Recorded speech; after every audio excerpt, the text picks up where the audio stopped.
Democracy depends on a free press. Please support our independent journalism at democracynow.org/give. This is Democracy Now!, democracynow.org, the War and Peace Report. I'm Amy Goodman with Juan Gonzalez.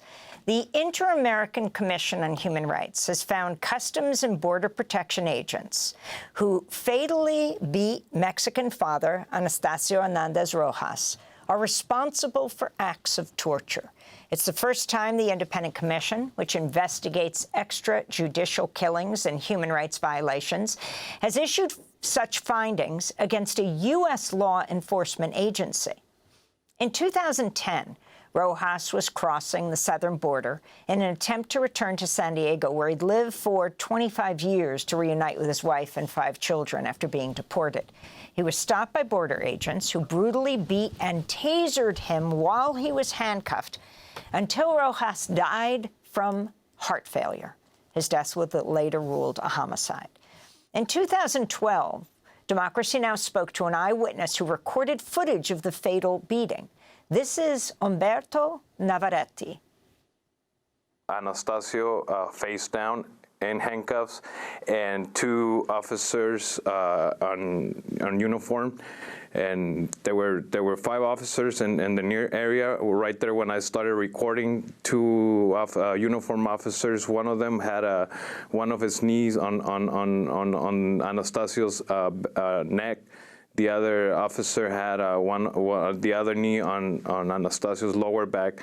I started noticing all these details, and the most important thing was that Anastasio was not resisting, and that's when I decided to pull out my cell phone and start recording what you can see on the first videos, and that's when I started recording. The Inter-American Commission on Human Rights findings on the killing of Anastasio Hernández Rojas comes nearly a decade after his family filed a complaint in 2016. And this comes as President Trump's nominee to head Customs and Border Protection, Rodney Scott, faces questions about whether he obstructed the criminal probe into Rojas's killing in an attempt to cover up the the border agent's actions.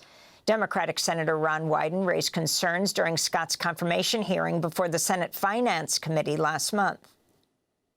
In 2010, he led the U.S. Border Patrol in San Diego. While in that position, a migrant who crossed the border was detained by CBP officers and severely beaten while in their custody. The man we've mentioned, Mr. Rojas, died of those injuries, leaving behind his wife and 5 children. Rather than following the agency's own policy and immediately referring the incident to outside investigators, the San Diego CBP office began its own inquiry. In the course of that investigation, the CBP officers taped over the only video copy of Mr. Rojas' death and tampered with physical evidence, according to court documents. In an action that the former head of CBP Internal Affairs called illegal and possibly obstruction of justice, Mr. Scott signed a subpoena to obtain Mr. Rojas' medical records, which Customs and Border Patrol then refused to release to the San Diego Police Department. Rodney Scott has yet to be approved by the Senate to head Customs and Border Protection. For more, we're joined by Andrea Guerrero. She is Executive Director of the San Diego Alliance. Welcome back to Democracy Now! If you can start off by talking about the significance of the findings. Well, good morning, Amy. The decision from the Inter-American Commission is a catalyst in the fight for dignity in the United States. It exposes the unchecked powers of policing in the United States and holds the United States accountable for what is one of the worst violations in human rights, which is the taking of a life, and points to the U.S. policies as deficient and deadly. And that is a really significant finding for us in the fight for justice, in the fight for reform. This applies to all law enforcement, local police, federal agents, who are now being called to change their ways, and policymakers are being called to change their policies to avoid repetition so that no one has to suffer what the family of Anastasio Hernández Rojas had to suffer. And Andrea, is there any direct or legal impact of the commission's findings on the U.S. government? The way the Inter-American Commission works is it issues recommendations, and until and unless the United States complies with those recommendations, it will remain in a monitoring status. It will be monitored by the Commission for the duration of its reforms. And so the equivalent to this in the United States would be a consent decree. When a court takes a police department under its jurisdiction in a consent decree to monitor it for reforms, to make sure that it institutes the reforms to avoid repetition of the harms it has caused in the past. And so what we're looking forward to is the United States complying with the recommendations of the Commission, which are threefold. One, to reopen the investigation of the agents involved in both the abuse, torture, killing of Anastasio and the cover-up, to repair the damage to his reputation and apologize to the family, and three, to reform its laws and policies, namely its use of force laws and policies to align with the international human rights standards, which limit the use of force to that which is necessary and proportional. In the United States, we have a unique standard, unique in the world, which allows officers to use force if it is objectively reasonable. That standard is far from the international standard of necessary and proportionate, and it must change. And the issue of the President Trump's pending nominee to Customs and Border Patrol, Rodney Scott, being part of that original cover-up. Can you talk about the implications of that? Yeah, unfortunately, the CBP Commissioner nominee, Rodney Scott, is implicated in the decision from the Inter-American Commission. Rodney Scott was in charge of the San Diego sector of Border Patrol when Anastasio was killed, and he directly participated in the cover-up, principally by overseeing the cover-up teams called critical incident teams that were later disbanded because they never had any congressional authority to operate and because of the obstruction of justice that they were engaged in.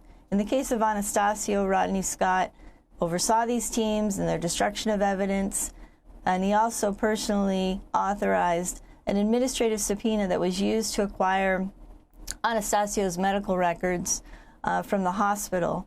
And the reason why this is important is because he knew that he was using an immigration subpoena for a criminal homicide matter that he had no authority to be involved in.